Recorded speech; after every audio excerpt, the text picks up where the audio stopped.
ਸਾਰਿਆਂ ਨੂੰ ਸਤਿ ਸ਼੍ਰੀ ਅਕਾਲ ਜੀ। ਅੱਜ ਮੈਂ ਤੁਹਾਨੂੰ ਬਣਾਉਣਾ ਦੱਸੂਗੀ ਇਹ ਵਾਲਾ ਡਿਜ਼ਾਈਨ।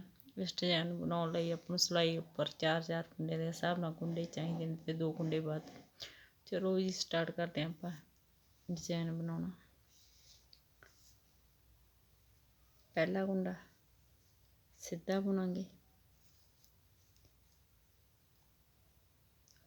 ਬਾਕੀ ਸਾਰੀ ਸਿਲਾਈ ਆਪਾਂ ਉਲਟੀ ਉਲਟੀ ਬੁਣ ਕੇ ਕੰਪਲੀਟ ਕਰਾਂਗੇ।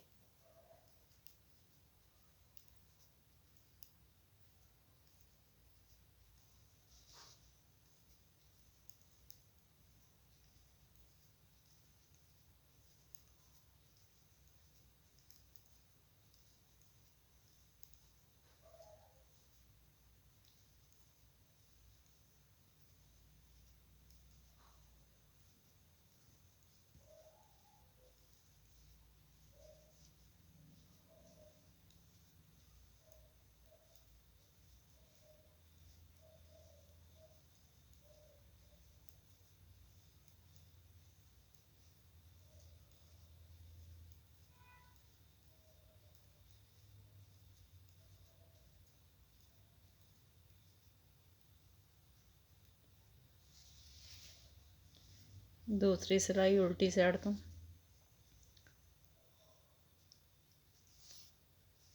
पहला कुंडा उल्टा बनांगे, अगले 3 कुंडियां दा 1 कुंडा बनावांगे। इस तरह अपने वाल धागा रख के अगे वाले कुंडे तो 3 कुंडे बनावांगे। जिहड़े 2 कुंडे इत्थे घटे ने अपने इत्थे पूरे हो जाणगे। धागा दूसरी साइड करके पहला कुंडा इस तरह बुनांगे, धागा अपने वाल करके दूसरा कुंडा इस तरह बुनांगे। 1 कुंडे तो 3 कुंडे बन जाएंगे। 1 2 3 धागा अपने वाल करांगे, 3 कुंडियां तो 1 कुंडा बनावांगे, धागा दूसरी साइड करांगे। पहला कुंडा इस तरह बुनांगे, दूसरे कुंडे का वाल पावांगे, तीसरा कुंडा इस तरह बुनांगे।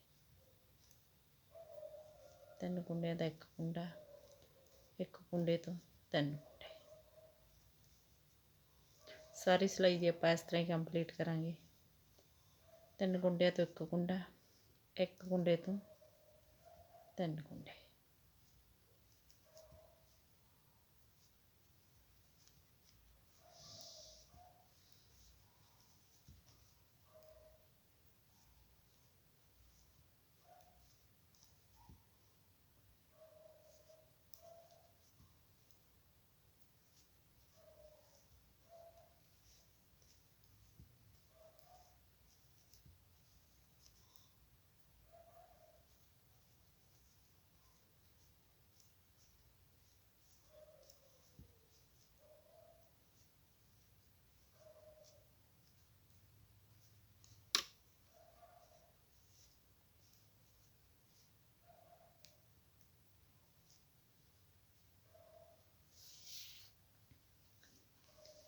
तीसरी सिलाई पहला कुंडा सीधा बुनांगे ते बाकी सारी सिलाई आप उल्टी उल्टी बुन के कंप्लीट करांगे।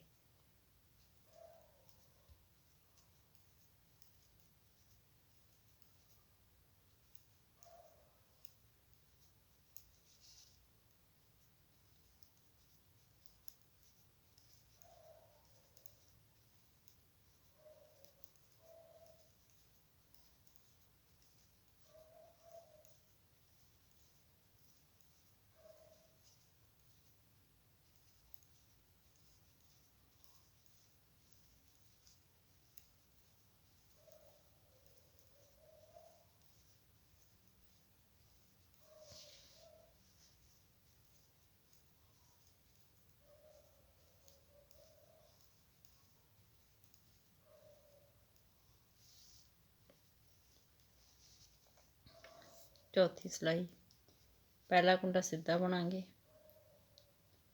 अगे अपने पहली बार च 3 कुंडे तो 1 कुंडा बनाया सी, हुण 1 कुंडे तो 3 कुंडे बनावांगे। इस तरह 3 कुंडियां तो 1 कुंडा, धागा दूसरी साइड करके इस तरह 1 कुंडे तो 3 कुंडे, 3 कुंडियां तो 1 कुंडा, 1 कुंडे तो 3 कुंडे। ਸਾਰੀ ਸਿਲਾਈ ਜੀ ਆਪਾਂ ਇਸ ਤਰ੍ਹਾਂ ਹੀ ਕੰਪਲੀਟ ਕਰਾਂਗੇ।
ਇਹ 4 ਸਿਲਾਈਆਂ ਨੂੰ ਬਾਰ-ਬਾਰ ਰਿਪੀਟ ਕਰਦੇ ਜਾਓ ਤੇ ਇੱਕ ਸ਼ਾਨਦਾਰ ਡਿਜ਼ਾਈਨ ਤਿਆਰ ਕਰਦੇ ਜਾਓ। ਵੀਡੀਓ ਨੂੰ ਲਾਈਕ ਸ਼ੇਅਰ ਔਰ ਚੈਨਲ ਨੂੰ ਸਬਸਕ੍ਰਾਈਬ ਜ਼ਰੂਰ ਕਰਿਓ ਜੀ। Thank you.